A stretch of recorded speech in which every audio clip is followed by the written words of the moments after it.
Hey guys, welcome back to another episode of The Stable. It has been a busy weekend. We have wrenched on red, my dad's car a little bit, and now we're getting the block together for the 86. We got the heads back from the shop. So we just got our pins in here for the heads. My dad's throwing the rollers in now, or lifters, sorry. And the head gasket's on. So that's where we're at with that. And as soon as we get this whole thing prepped, I will show you guys the heads. They came out really good, but that's the little update so far. That again? I took the 10 off. That's an 11 on there. Oh, for this? Yeah, the 10 is in my in the tools. All right, guys. So we're moving pretty quick here, but I just wanted to show you guys the heads. So he ended up getting us some upgraded springs and milled them 15 thousandths, and he replaced 2 of the valves, an intake and an exhaust, because they were bent. So, but it came out really good. Again, Rocky Mountain Machine Shop, they did that here in the springs. So we got the lifters in. What do they call this little tray right here?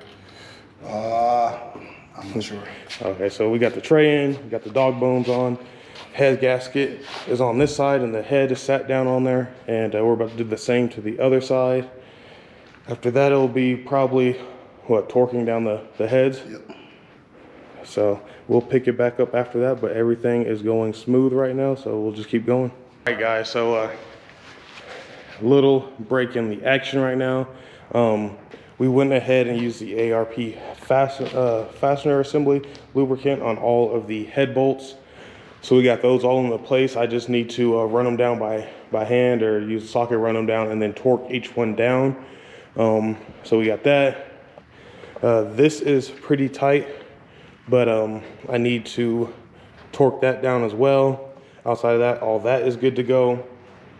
I just wanted to give you guys a little bit of an update. So next step is to torque all the head bolts down, which ARP says 3 equal steps to 70 foot-pounds right there.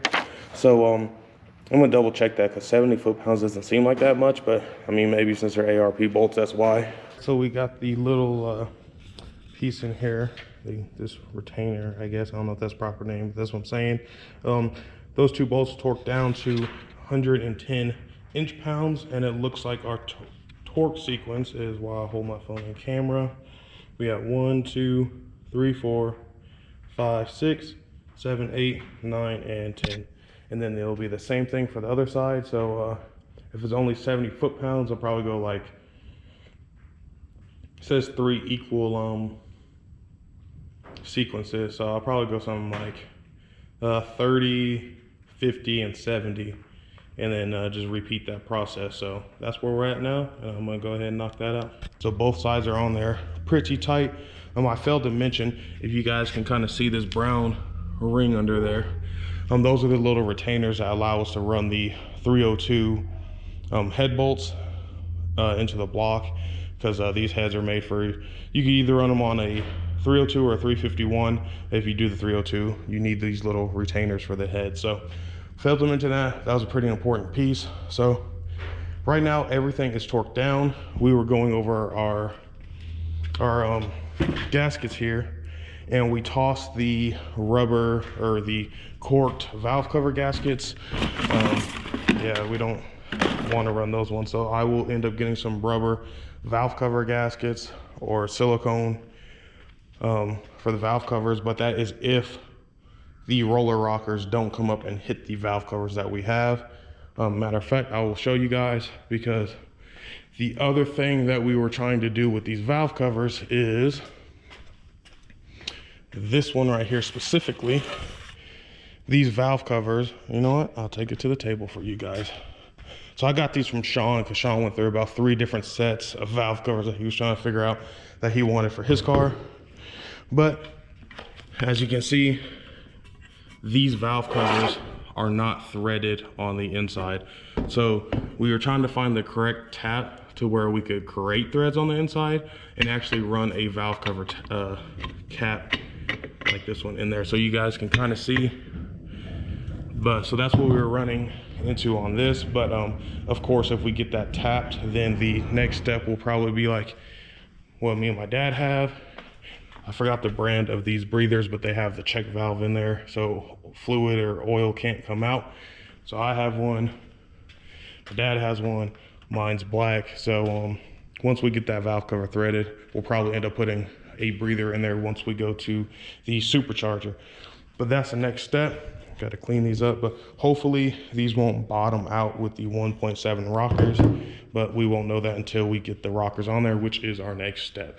All right, everyone, so I have to interrupt this video here and do this correctly. So after we started the first part of the video, which was like last Friday or Saturday, we went up to my uncle's house because he has the original motor out of Sean's 89 that he swapped out, so he's dropping that into his 86. So we went up to his place to help him do his rockers after we did mine, and I realized that we did the process correctly, but what we went wrong on was the firing order.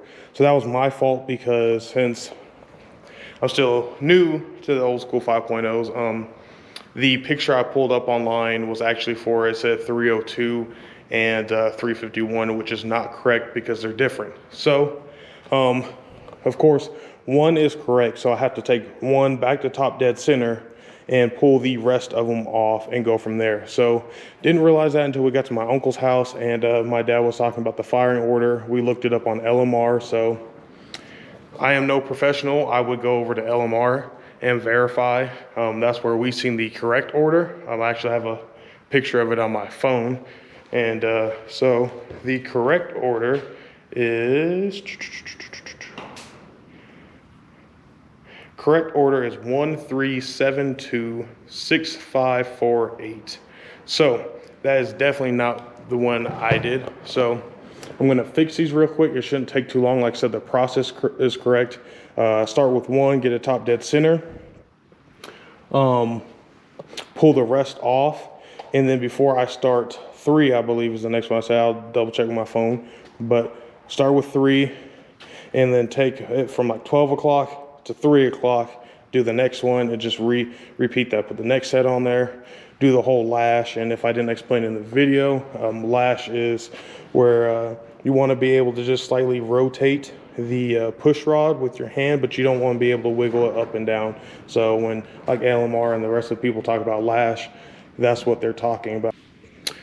All right, so we got them all off. I just set the lash and the resistance on the push rods for number 3 cylinder. So you can see right here, you can see kind of rotating right there. I think they feel about the same. So now I got to take this torque wrench like this, which should still be set where we need it at 20 foot-pounds. And you start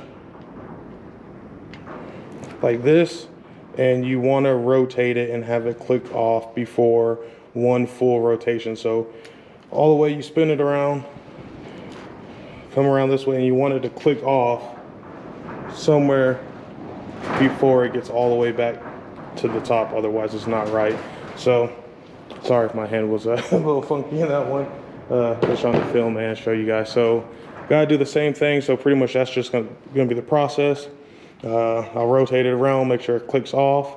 Once those are good, I'll take this, how it's at 3 o'clock, I'll take it down to 6, and then we move on to cylinder number 7, which will be, we got 5, 6, 7 right there, and we'll do the same exact thing. So I'll keep you guys posted. All right, so we got everything back together in the correct firing order this time.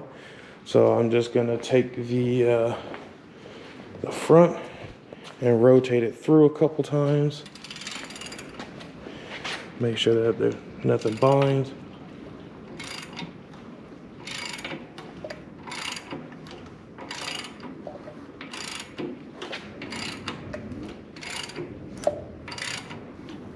Right, I don't know how many times that was, but definitely enough to take it through a few times. Maybe I'll try to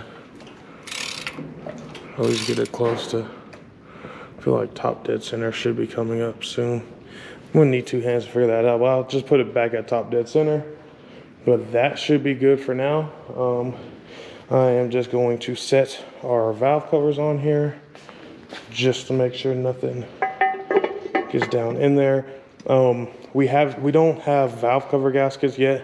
I didn't want to use the corked material one. I think those ones are junk. So I gotta go get some rubber ones. And the other thing was we were trying to find a way to possibly thread a cap into here, but I don't know if we do that, if we'll hit the rocker on the bottom. So, and this one just kind of rotates. But, so we just kind of set that in there. We can't find anything to thread, but turns out LMR sells these exact same valve covers now, except they have a chrome neck on them that already have a thread for a cap. These ones came out probably a year or 2 ago, so I think they updated since then to ones that have a neck. So definitely going to go with the same valve covers, possibly just need to get one with a neck. Like I said already, I think today is the 5th. Let me double check that real quick. Yeah, so today's the 5th. Big Dog's Porting messaged me last night and said that my intake and stuff was pretty much done. He says that after his port job, it will flow more average CFM than a Holley System Max 2. So if you guys want to check him out, Big Dog's Porting, he has a YouTube channel. He's very active on his Facebook page, but they also went and cleaned up our Cobra upper and lower intake, and he actually painted it too. So I didn't know that those services all come with the purchase. So he said he was throwing in some t-shirts, or a t-shirt, some stickers, and they painted it. I guess since I didn't specify in the order because I didn't know, he painted it silver. So originally the plan was to go and get the Cobra upper intake powder coated like we did the Bullet intake, but from pictures I've seen of him painting or refinishing the intakes on the Facebook page, it looks good. So if it looks good, I'm probably just gonna leave it silver because it looks like the factory Cobra color anyways for the intake. So we'll go with that and we'll put everything together. So that was pretty much the gist of putting this thing together. We are still waiting on a bunch of parts. I was about to make a big purchase from LMR the other day. However, with the race season being around the corner, we went ahead and bought the stuff we needed for red. So hopefully the beginning of next month, we will order the rest of the stuff we need for this, and we will get this thing dropped in the 86 and see how that goes. So more videos to come. This week should be a big week. We got a bunch of parts coming in for red. We're supposed to get it, subframe connectors welded on. I'll do the drive shaft safety loop at the same time, but hopefully come Friday, Saturday, I'll be driving that thing around. It will be off the jacks, clean it. We'll wash the numbers off of it, and then we will have it ready for the track on the 16th. So stay posted for that. So hopefully you guys enjoy this video, and please be sure to like, subscribe, and we'll catch you on the next one.